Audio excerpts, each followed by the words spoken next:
मैं सदीनामा से मीनाक्षी संगनेरिया। प्रभाशंकर शुक्ला जी जो नेहरू विश्वविद्यालय के कुलपति हैं, उनसे बातचीत कर रही हूँ। सर, आप कब से बीसी हुए और ये पोस्ट आपने कब से संभाली? सबसे पहले मैं सदीनामा का धन्यवाद देना चाहूँगा कि वो मेरे साथ पास तक पहुँचा। मैं गोविंद बल्लभ पंत कृषि एवं प्रौद्योगिकी विश्वविद्यालय में अनुवांशिकी एवं प्रदत्त प्रजनन विभाग में प्राध्यापक था। 27 जुलाई 2021 को मैं कुलपति के रूप में इस विश्वविद्यालय में पदभार ग्रहण किया और तब से विश्वविद्यालय के प्रगति का लक्ष्य लेकर काम कर रहा हूँ। सर, विश्वविद्यालय में आपको क्या क्या परेशानियां आती है या क्या संभावनाएं लगती है या उनको कैसे आपको दूर करना है, उस लक्ष्य की प्राप्ति आप कैसा करना चाह रहे हैं? आपने बहुत अच्छा प्रश्न किया। विश्वविद्यालय में पदभार ग्रहण करने के बाद पहले एक सप्ताह में मैंने विश्वविद्यालय का अध्ययन किया कि इस विश्वविद्यालय की क्या स्ट्रेंथ है और क्या इसकी वीकनेसेस हैं। उसका अध्ययन करने के बाद फिर मैंने सबसे पहले जो प्राध्यापकों की 3 कैटेगरी होती है, हमने तीनों से अलग अलग बात किया। अलग अलग बात करने में जो मुझको लगा कि कभी कभी एक समूह में बात करने पे सीनियरिटी को लेके या सीनियर प्रोफेसर को लेके जूनियर प्रोफेसर अपनी बात नहीं कह पाते हैं, तो मेरा ये प्रयोग सफल रहा और अलग अलग ग्रुप से जो बात निकल के आई उसमें जो सबसे अच्छी बात मुझे लगी कि हर प्रोफेसर, वो चाहे असिस्टेंट हो या सीनियर प्रोफेसर हो, वो ये चाहता था कि इस विश्वविद्यालय में बदलाव होना चाहिए। तो मुझे इस विश्वविद्यालय के बदलाव के लिए काम करना था, एक लक्ष्य हमने ये बनाया। दूसरा, प्राध्यापकों की कुछ अपनी आवश्यकताएं थी और पिछले 10 वर्षों से जो उनकी प्रमोशन और की प्रक्रिया नहीं हुई थी, वो भी उनकी एक रिक्वायरमेंट थी। इसलिए एक वर्किंग एटमॉस्फेयर बनाने के लिए हमने पहले प्राध्यापकों की बात सुनी और उस पर काम किया और अगले 6 महीने में हमने एश्योर किया कि आपके CS की जो चीज़ें थी जिसको पिछले लोगों ने पूरा नहीं किया है, हम उसको पूरा करेंगे। लेकिन उसके साथ जो विश्वविद्यालय पूर्वोत्तर का एक महत्वपूर्ण विश्वविद्यालय है और जिसने बहुत अच्छा काम पूर्वोत्तर के विकास के लिए किया है, वो अपना 50वां वर्ष पूरा कर रहा है।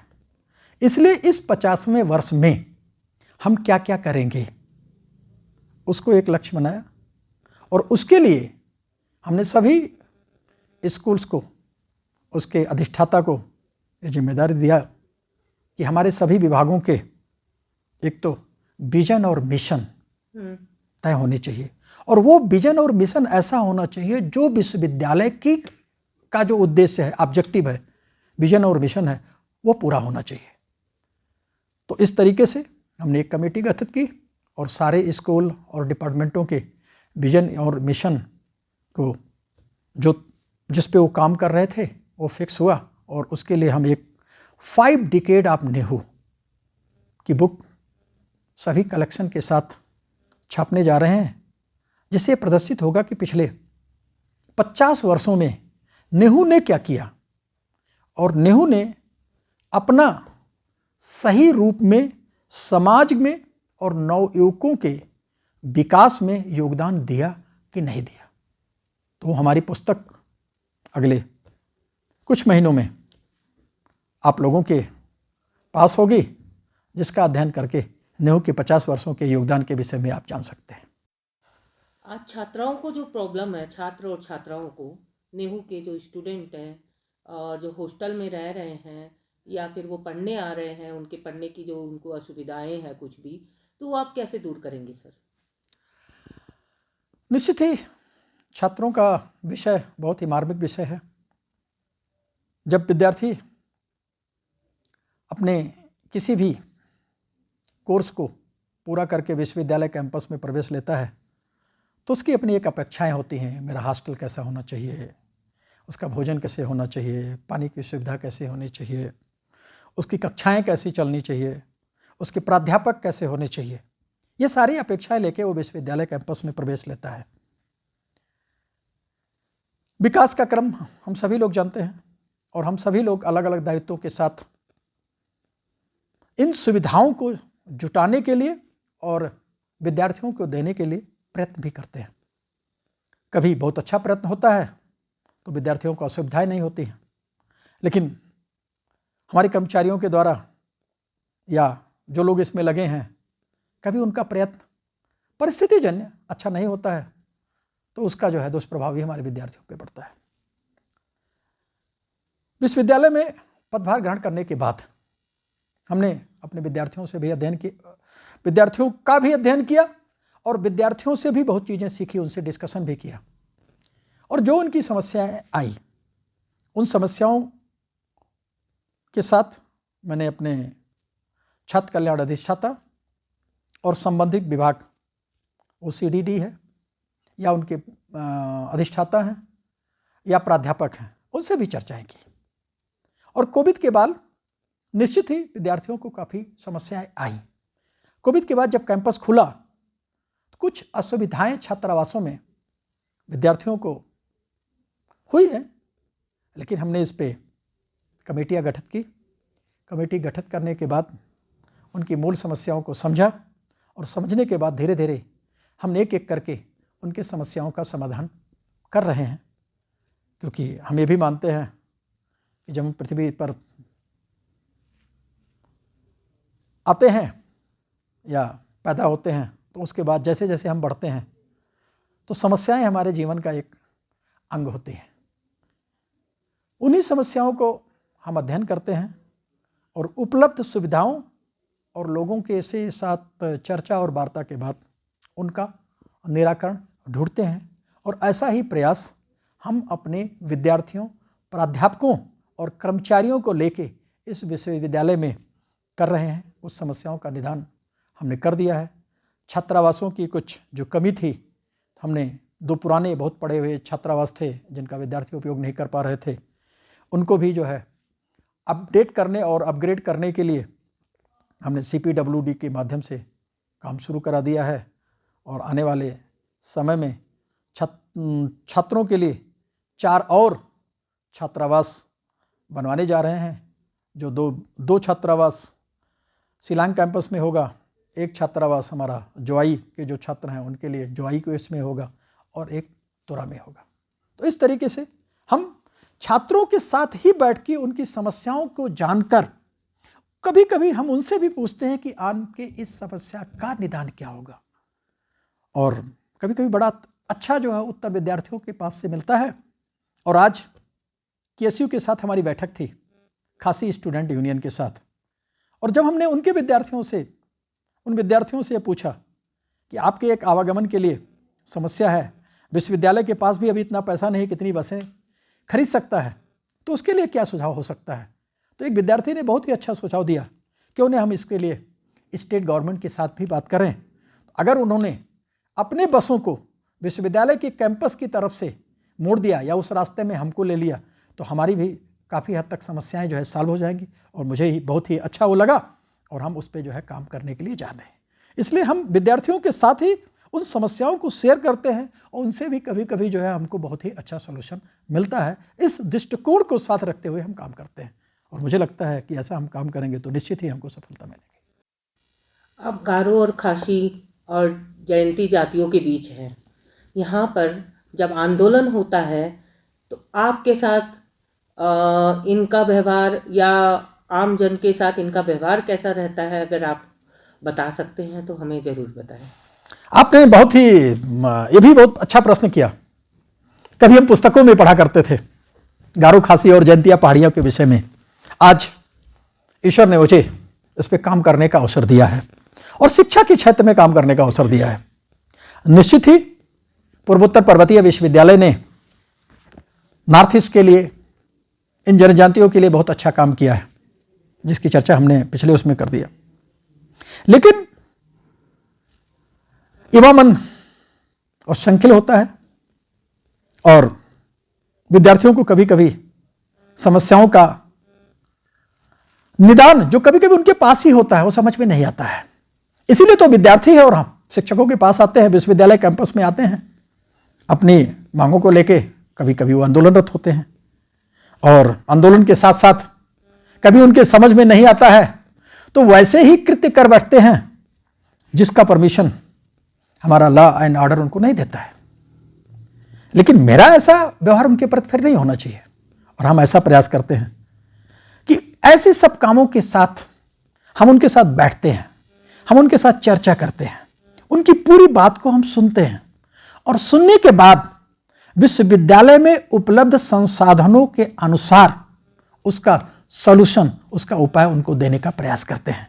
और हमने ऐसा किया और हम ये कह सकते हैं कि जो विद्यार्थी गुस्से के साथ आंदोलनरत होकर जिंदाबाद और मुर्दाबाद करते हुए कुलपति के गेट तक पहुंचता है, उसकी पूरी बात सुनने के बाद, जब उसकी हम पूरी बात सुन लेते हैं और उसकी बातें सुनने के बाद जो उनको लिए हम सुझाव देते हैं, जिन कमेटियों का गठित करते हैं, वो उस बात को मानने के लिए तैयार होते हैं। और मेरे आने के बाद जो मुझे सबसे अच्छी बात लगी कि गुस्से में आया हुआ विद्यार्थी कि आज आंदोलनरत है, आज वो कुछ भी करने के लिए तैयार है, वो उसके अंदर का बैठा हुआ वो आक्रोश है जो बोलता है। लेकिन जब उससे वार्ता और चर्चा करने के बाद सॉल्यूशन निकल के आता है तो वही विद्यार्थी उस चीज को स्वीकार करता है और स्वीकार करने के बाद यहां से अच्छे मन से वापस जाता है। और दूसरी चीज, कभी कभी ऐसा विद्यार्थी समझता है कि कुलपति मुझसे अलग है, लेकिन मुझे ऐसा लगता है कि एक कुलपति विद्यार्थियों के भविष्य को सुधारने के लिए ही इस कैंपस में आता है, उनकी समस्याओं को जानने के लिए और उस पर आगे कार्य करने के लिए ही आता है। हमने ऐसा भी प्रयास किया, विद्यार्थियों के कार्यक्रमों में गए, कभी उनको लगता है कि मेरे साथ मेरा दौड़ने वाला कुलपति होना चाहिए, तो मुझे लगता है उनके साथ मुझे दौड़ना चाहिए। और यह प्रयोग करके भी हमने इस विश्वविद्यालय में देखा यूनिवर्सिटी फेस्ट के समय। और जब मैंने अपने विद्यार्थियों के साथ उस मसाल को लेके 800 मीटर की दौड़ लगाई तो उनकी एक कल्पना नहीं थी कि एक कुलपति मेरे साथ दौड़ सकता है। लेकिन सबसे अच्छी बात जो मुझे लग रही थी कि जब मैं अपने विद्यार्थियों के साथ दौड़ा तो बारिश होने के बाद भी मेरा एक भी विद्यार्थी मेरी उस लाइन को छोड़कर छुपने के लिए छाए में नहीं गया। मैं भी भीगा और मेरा विद्यार्थी भी भारत माता की जय के नारे के साथ अपने उस स्थल से और कम्युनिटी हॉल तक जो है आया। और उसको भी ये अच्छा लगा कि आज मेरा नेतृत्वकर्ता मेरे साथ हर समय किसी भी परिस्थिति में चलने के लिए तैयार है। फिर कार्यक्रम शुरू हुआ, विद्यार्थियों से मेरा वार्तालाप हुआ और विद्यार्थियों का जो भाव था, जो तालियों की गड़गड़ाहट से गूंज रहा था, उसे सुनकर मुझे बहुत ही आत्मिक संतोष का अनुभव हुआ। और मुझे लगता है इस दृष्टिकोण से काम किया जाए तो जो संघर्ष की स्थिति विश्वविद्यालय में आती है उसका निदान काफी हद तक इस माध्यम से पाया जा सकता है। सर, जब आपको नॉर्थ ईस्ट भेजा गया तो क्या आपको लगा नहीं कि आप एक सजा आपको दे दी गई हो? आपने ये भी प्रश्न किया है। नॉर्थ ईस्ट के विषय में पहले लोग ऐसा सोचा करते थे। जब मैंने अपना एप्लीकेशन डाला तो उसकी भी अपनी है, उसकी पूरी बातों की चर्चा तो नहीं हो सकती है, लेकिन जब मेरे मन में कुलपति बनने की बात आई तो मैंने जब साइट पे जाके देखा कि किस विश्वविद्यालय में खाली है तो सारे विश्वविद्यालयों की डेट निकल गई थी। नॉर्थ ईस्ट एक ऐसा विश्वविद्यालय बचा हुआ था जिसकी डेट बची हुई थी। और हमारे एक मित्र थे और उन्होंने कहा, मिस्टर शुक्ला आपको यहां फॉर्म भर देना चाहिए था। और बिना कुछ सोचे, बिना शिलांग के विषय में कोई जानकारी रखे हुए मैंने पूर्वोत्तर पर्वतीय विश्वविद्यालय का फॉर्म डाल दिया। मेरे मन में कभी यह बात आई नहीं कि मैं नॉर्थ ईस्ट जाऊंगा तो क्या भय पैदा होगा, ये कभी मैंने सोचा भी नहीं और कभी मेरे मन में यह बात आई भी नहीं। हाँ, आते समय कुछ ऐसा लगा कि कोविड का काल है और मैं जा रहा हूं, हो सकता है कुछ प्रश्न मेरे ऊपर, या जैसा मुझे कुछ सुनने में आया, कुछ लोग विरोध और कुछ लोग समर्थन, ये दोनों चीजें होती है और ऐसी परिस्थिति इसमें आती है। लेकिन भय जैसी चीज तो मेरे मन में कभी नहीं आई और मैं उसको लेके ही आया। मैं अपने मित्र के माध्यम से इस विश्वविद्यालय कैंपस में पहुंचा और सबसे अच्छी बात थी, कैंपस में पहुंचने से पहले उस समय के तत्कालीन कुलसचिव ने मुझे फोन किया। मैं ये सोच रहा था कुलसचिव का नंबर लेके मैं फोन करूं, तब तक उनका फोन, तो मैं ये समझता था कि शायद गॉड मेरे साथ है कि जो मैं सोच रहा था उससे पहले ये काम हो गया।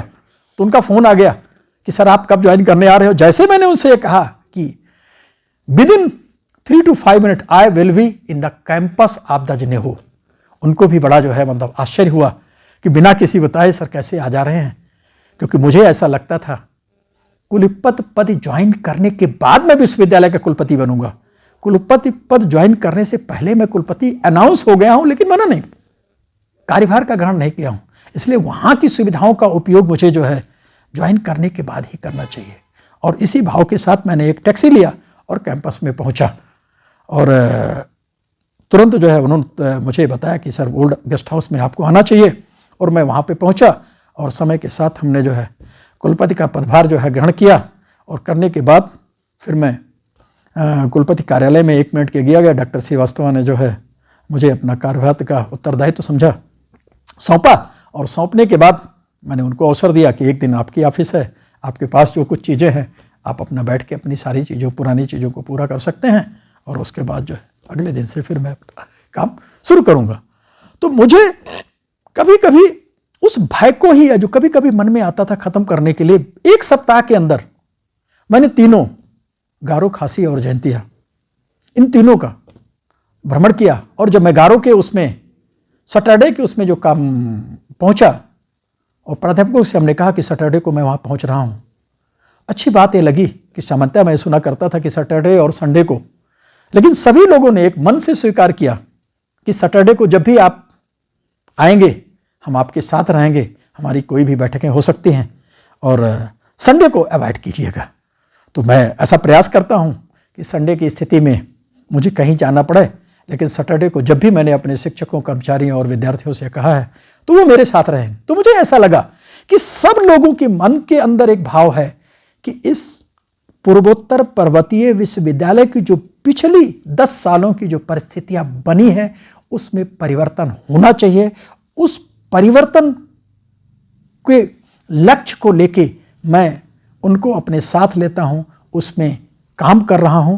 और मुझे लगता है कि गवर्नमेंट के जो नए इनिशिएटिव्स हैं, जिसमें स्टार्टअप सबसे अच्छी बात है, कैंपस इंटरव्यू दूसरी बात है, और तीसरे विद्यार्थियों के मन में यह विश्वास पैदा करना कि मैं इस देश का एक महत्वपूर्ण जो है अंग हूं और देश में मैं कहीं भी जा सकता हूं। और आने के बाद में भारत सरकार ने भी स्टूडेंट एक्सचेंज प्रोग्राम शुरू किया।